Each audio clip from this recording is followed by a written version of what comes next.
वंदे पुरुषोत्तमम। गुरु निष्ठा सर्वोपरि। सन 1939 ग्रीष्म ऋतु। मैमनसिंह जिले का मुक्ता गांछा के जमींदार यतीन्द्रनाथ आचार्य चौधरी ब्राह्मण थे। शाम को वे ठाकुर जी के दर्शन करने आए थे। परम भक्त होने के कारण उनका आना जाना लगा रहता था। आश्रम में रहते समय विभिन्न प्रकार के स्वादिष्ट व्यंजन बनाकर ठाकुर जी को खिलाने में उन्हें बहुत आनंद मिलता था। लेकिन जब उन्होंने उसी रात लौटने की जिद की, तब ठाकुर जी उन्हें छोड़ने को राजी नहीं हुए। बोले, गुरु गृह में आए हैं, आज रात यहीं रुक जाइए, जल्दबाजी न करें, कल जाएंगे। पर जमींदार उनकी बात मानने को तैयार नहीं थे। कहा, ईश्वरदी स्टेशन से किराए पर मोटर गाड़ी लेकर आया हूँ, न लौटूं तो कैसे होगा। ठाकुर जी ने कहा, वो गाड़ी वापस कर दीजिए, कल सुबह आपको आश्रम की गाड़ी से हम भेज देंगे। परेशान होने की जरूरत नहीं है। हाथ मुंह धोकर खाना खाइए, जो होगा देखा जाएगा। खाना पीना खत्म करके यतींदा मनमोहनी देवी तथा अन्य आश्रम कर्मियों से विदा लेकर ठाकुर जी के पास हाथ जोड़कर खड़े हो गए। रात 10 बज चुके थे। वे निकलने के लिए तैयार थे, परंतु उन्हें रात को न छोड़ने के लिए ठाकुर जी की कोशिश जारी थी। जानबूझकर वे इधर उधर का बहाना बनाने लगे, मगर यतींदा अपनी बात में अडिग रहे। बोले, आज रात न जाऊं तो मेरा बहुत नुकसान हो जाएगा। ठाकुर जी बोले, काफ़ी देर हो चुकी है। हाँ बताइए यतींदा, हुक्का गड़गड़ा का नल कहाँ मिलता है। यतींदा ने कहा, अगली बार आपके लिए बढ़िया गड़गड़ा ले आऊँगा।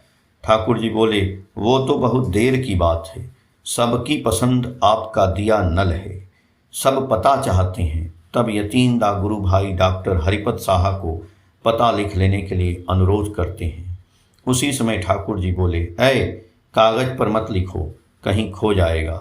भवानी के पास कॉपी है, उसी में लिखना। उन्होंने भवानी चरण साहा को बुलाने भेजा। वे तुरंत आकर ठाकुर जी के पास पहुँचे और गड़गड़ा नल की दुकान का पता उन्होंने लिखा। फिर यतींदा जाने की जिद करते हुए बोले, ठाकुर जी, अपनी विषय संपत्ति देवोत्तर करने के लिए ही मुझे जाना होगा, इस शुभ कार्य में देर क्यों करूं। यतींदा ठाकुर जी को प्रणाम कर निकल पड़े। उन्हें ठाकुर जी एकटक देखते रहे। बोले, यतींदा, आपको नियति अपनी ओर खींच रही है, सावधान रहें। फिर उदास होकर अपने कमरे में चले आए। देर रात हो चुकी थी, रास्ता बिल्कुल सुनसान था। यतींदा की मोटर गाड़ी तीव्र गति से दौड़ रही थी। जैसे ही ड्राइवर की पलकें झपकी, वैसे मोटर गाड़ी एक खजूर पेड़ से टकराकर धान जमीन पर पलटी। यतींदा की उसी पल मृत्यु हो गई। उनका विश्वस्त नौकर सुधीर बहुत दूरी पर बेहोश पड़ा था। थोड़ी देर बाद उसने यतींदा को गाड़ी से खींचकर निकाला।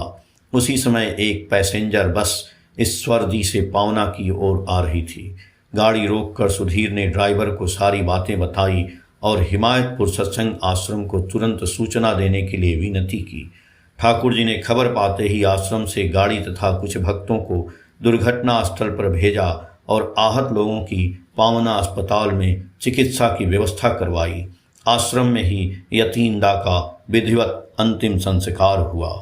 इस घटना के कुछ दिनों बाद एक भक्त ने ठाकुर जी से पूछा, चूंकि आपको पता था कि उनकी मृत्यु निश्चित है, तो आप यतींदा को रहने के लिए मजबूर क्यों नहीं किए।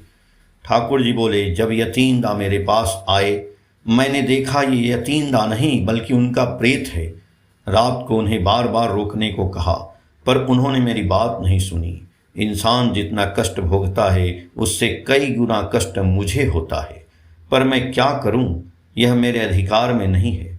मैं तुम्हारा भविष्य जानता हूँ या नहीं, ऐसी तार्किक बातें छोड़कर सरल रूप से इतना जानने की कोशिश करो कि ठाकुर को जो पसंद नहीं करते वो मैं नहीं करूँगा। इससे तुम्हारी सारी विपत्तियों से मुक्ति मिलेगी। यदि यतींदा को मैं मजबूर करता तो वे जरूर रुक जाते और उनके प्राण भी बच जाते, परंतु उनके व्यवसाय में नुकसान हो जाता और उस समय वे जान नहीं पाते कि मैंने उनकी जान बचाई है। पर जरूर ये कहते कि ठाकुर के कारण मेरा नुकसान हो गया। इससे मेरे प्रति उनकी भक्ति, निष्ठा और विश्वास टूट जाता, जो मृत्यु से भी अधिक हानिकारक है। निष्ठा भाव से यदि किसी की मृत्यु होती तो उसके अनंत जीवन का द्वार खुल जाता है। मुझे हर क्षेत्र में काफ़ी दूरी तक सोच समझ कर काम करना पड़ता है। जय गुरु।